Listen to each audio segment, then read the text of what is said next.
A meat grinder for the occupiers, Russians were wiped out in Pokrovsk in the USSR.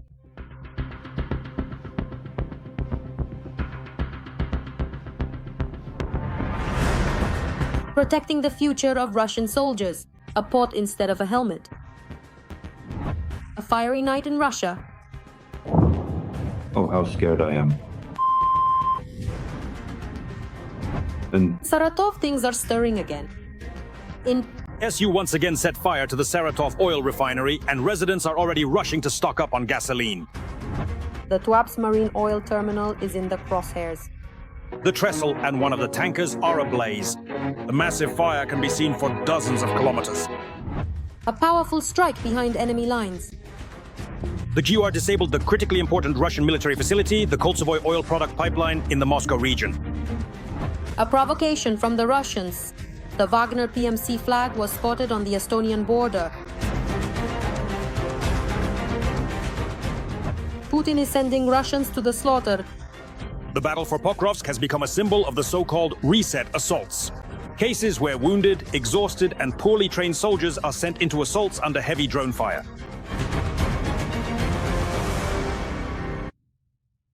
So friends, now we will watch a segment about the situation on the front line. The hottest topic in recent days is Pokrovsk. The Russians are throwing absolutely all their forces there, including trying to mobilize men from the so-called DNR and LNR, the occupied territories of Ukraine. Let's also talk about the strikes on southern Russia, Saratov region, including Storm Shadow missiles that we are now receiving from Britain. This means there will be even more strikes. A short segment on the most important events at the front, the destruction of Russian oil facilities. Let's watch and then we'll discuss everything with an expert. Let's go. The arms race has indeed begun. Nuclear blackmail continues. Following the test of the Burevestnik missile in Severodvinsk, a ceremonial launching of the nuclear submarine Khabarovsk took place at the Sevmash plant. The nuclear submarine cruiser Khabarovsk is ready to be taken out of the dock. Begin the movement. Go ahead. According to Russian media, the Khabarovsk submarine will be able to carry up to 12 Poseidon unmanned nuclear torpedoes on board. Moscow claims that the Poseidon can operate at depths of up to 1,000 meters and reach speeds of over 100 knots, making it difficult to detect and intercept.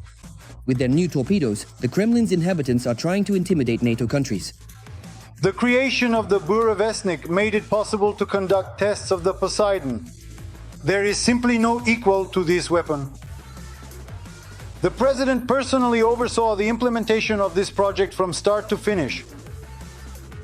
The President personally oversaw the implementation of this project from start to finish. We are seeing the results of the country's increased defense capability. And today, those abroad who wish us harm should be preparing to bow before our Supreme Commander-in-Chief, just so that this weapon isn't used. But in reality, this is just fantasy and empty bravado about yet another so-called unparalleled weapon. In reality, the naval and especially the submarine fleets of the Russian Navy lag decades behind their direct competitor, the United States. No one even comes close. No one can compare with us. Russia and China are 25 years behind the US in terms of both the quantity and quality of submarines. In December, a new Virginia-class submarine will be laid down. While the Kremlin is launching the Khabarovsk, the White House is announcing the largest modernization of the Navy in modern history. But even without this modernization, the US already has the most powerful naval and submarine fleet in the world right now. the main component of the Russian Federation's Navy is its submarine fleet. But unlike the United States, the Russian Federation has about 17 nuclear submarines, whereas I want to emphasize again, the United States has about 70 of them. In addition to the fleet of 17 nuclear-powered submarines, the Russian Navy also currently has a total of 33 diesel-electric submarines in active service. One of these Russian diesel-electric submarines, the Novorossiysk, broke down in the Mediterranean Sea off the coast of Europe a few weeks ago, becoming the subject of jokes by the NATO Secretary General. Now, essentially, there is almost no Russian military presence left in the Mediterranean Sea. There is only one broken Russian submarine, which is limping home from patrol like a lame duck. For the North Atlantic Alliance, led by the United States, the Navy is a key tool for deterring and influencing potential adversaries anywhere in the world. The Navy is the pride of the United States and the main component both for conducting military operations outside the United States and as an element of the US military political presence in almost all regions of the globe. Let me remind you, the United States has the largest Navy in the world. Moreover, their main pride is their carrier strike groups, the aircraft carrier strike groups. They have 11 aircraft carriers in their fleet. Ukraine has also made a significant contribution to the reduction of Russia's naval potential. According to the Ukrainian Navy, since the start of the full-scale war, the armed forces of Ukraine, primarily using long-range missiles and unmanned naval drones, have destroyed 28 Russian ships, including the submarine Rostov-on-Don. Once the pride of Erythea, the Black Sea Fleet has been left without the Black Sea. Pavel Lakichuk, military expert, head of security programs at the Center for Global Studies Strategy 21st Century. Hello, Pavel. We're glad to see you. Good evening. Glory to Ukraine. Glory to the heroes.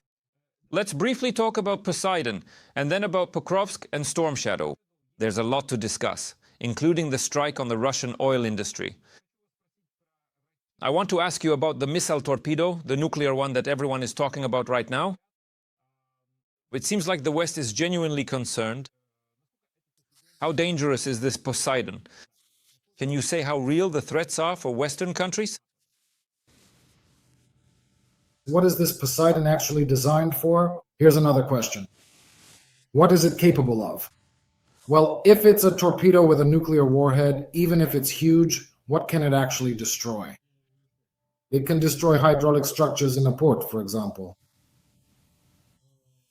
In theory, it could destroy an aircraft carrier.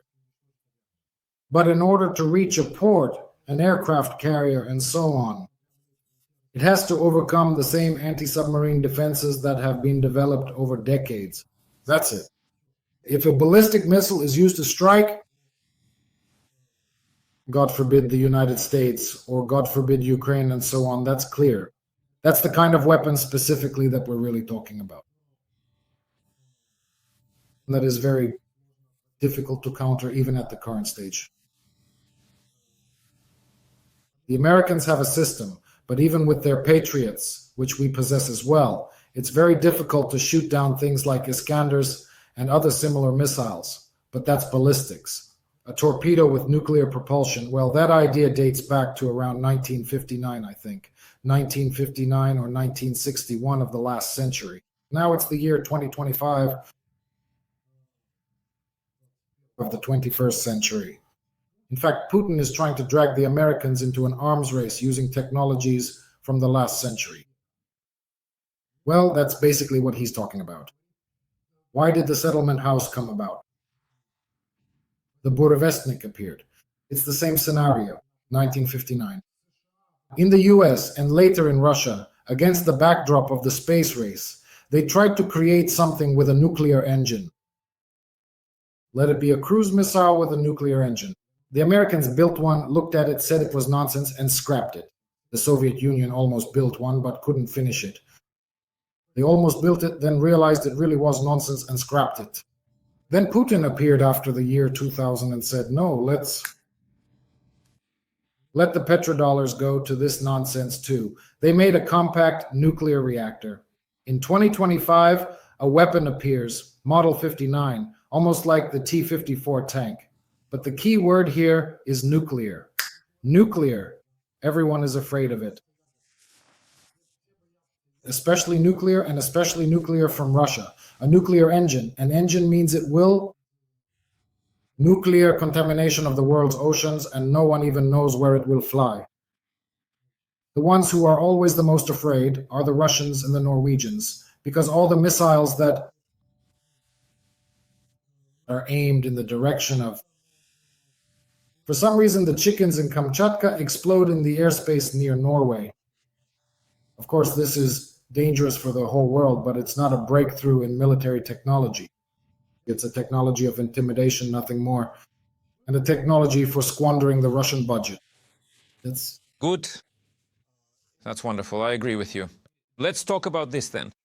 Trump said that Ukraine still won't be given Tomahawks, but honestly, I think that was an open secret because if you consider what platforms are available for Tomahawks, you and other respected experts have said that it's almost science fiction. But Ukraine is being given Storm Shadow missiles. But the real questions are the main ones. How many will there be? And secondly, what targets can be hit with these Storm Shadows?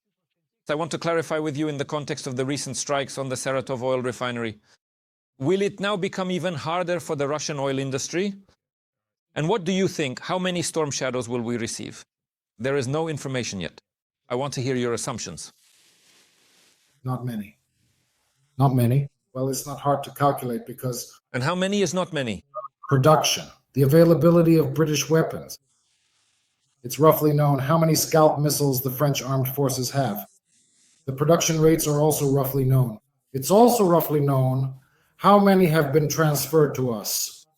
So these countries don't have such weapons in huge quantities, like the kind the US could theoretically provide. We are helping the military-industrial complex to develop in our European neighbors, and they help us with weapons. To the greatest extent possible, they are contributing. Unfortunately, their overall resource base isn't as large in comparison as that of the Americans. That's exactly why they came up with the first list of priority programs here, under which Europeans want to purchase American weapons for Ukraine. Unfortunately, America still remains one of the most heavily and extensively armed countries in the entire world, with by far the largest and most significant stockpiles of weapons, and if it wished, it could seriously change the course of our war. But unfortunately, Trump and his team actually prefer to use this as a form of blackmail. We talked with you about the fact that most likely from Trump's perspective, this is such a lever, an object with which he will blackmail Putin. There will be pressure, then a pullback. Trump says, maybe we'll transfer them. Then Hexit says, we don't have enough. Then Hexit says, we do have enough. Trump says, we won't transfer them. That's the kind of back and forth Putin is facing. It would be better if Trump had chosen a different strategy to end this war. Well, in general, the White House is the White House, but as they say, we have our own work to do. First and foremost, we need to rely on the armed forces of Ukraine and the help of our real partners. 100%. Let's talk more about Crimea as far as we understand. Our armed forces have had some success and we're even ready to show a video. What is this about? The Ukrainian Armed Forces Navy struck a Russian special unit that was stationed on the Sivash drilling platform in the Black Sea. In addition to technical equipment, as they made their way into Ukrainian territory, both scouts and reconnaissance, as well as the occupiers' surveillance, were destroyed. An ATGM and Manpad's crew was eliminated. So that's the story. So the boat was hit by a Lancet munition. Right now, the Russians are actively spreading this video, even though in reality a kamikaze drone was used. They claim it was a Lancet strike. First of all, could you please comment on these strikes? The Sivash drilling platform is interesting. Honestly, I haven't seen anything like this in the news before. How important is this? Is it cool or not? Pardon my slang. And then we'll continue discussing the shelling. This is important on a systemic level. Let me explain. Sivash is part of Chernomorneftegaz. This is a chain of Chernomorneftegaz facilities, our Chernomorneftegaz, which was seized by the Russians in Crimea. The headquarters is in Chernomorsk, and these facilities are basically spread along the coast of Ukraine. The Odessa oil and gas field. The oil and gas field in the northwestern part of the Black Sea. Since 2021, and actually even before that, up to and including 2022. They used all these facilities as a surveillance system for monitoring the air, surface, and underwater situation off our shores. This was a key element of the blockade of our Black Sea, if you remember. There was a chain of observation posts ending at Snake Island. Snake Island was the key point from which we began to liberate our sea. Then came the strikes and special forces operations against Chornomornaftogaz facilities, including 2 Harpoon missile strikes on these so-called Boyko towers, which demonstrated the power and capabilities of our defense forces to protect from the sea. This not only destroyed the surveillance system, but also showed the Russians that if their ships try to come here again, they'll get a missile in their side. Since then, these facilities have been semi-abandoned, and no work is being carried out in the Black Sea area. They are used by both our and Russian special forces to observe the opposing side. Specialists from the main intelligence directorate regularly arrive at these towers. They remove Russian equipment, send it for study, and destroy whatever is unnecessary. But after some time, the Russians show up there again, trying to install radar and hydroacoustic devices. Sometimes they even try to deploy units of naval special forces from Sevastopol, but them too are regularly eliminated. This is a difficult operation under any circumstances. Reaching these towers out at sea, engaging in a successful battle, and neutralizing the enemy. But to say that it's unique, no, not anymore. Yes, and honor and glory to our intelligence officers who are chasing Russia all over the Black Sea. Dota Tuapse inclusive. Pavel, in conclusion, if possible, I'll be brief, but I understand that this topic is super important and we can't do without it. Pokrovsk. We have some vivid videos about what is happening on this section of the front. In essence, it is now the 155th separate mechanized brigade named after Anna Kievskaya. They created a real hell for the occupiers there. Among other things, the defense forces have stopped the expansion of the Russian presence in the north. Please tell us what is happening there and how great is the risk of our group being encircled, as has also been reported. Well, about the encirclement. Damn, it won't be quick to explain. From the south, from the southwest, we haven't advanced with you for a long time. We haven't been able to cut off the Pokrovsk-Pavlograd highway, but it is under special control. And this is where the main events are unfolding. Meanwhile, after the Russians broke through to the Pokrovsk-Konstantinovka highway and established a bridgehead there, such an advance towards us by the 51st Army, their task, apparently set by the Russian command, was to encircle Pokrovsk from the north, thereby completing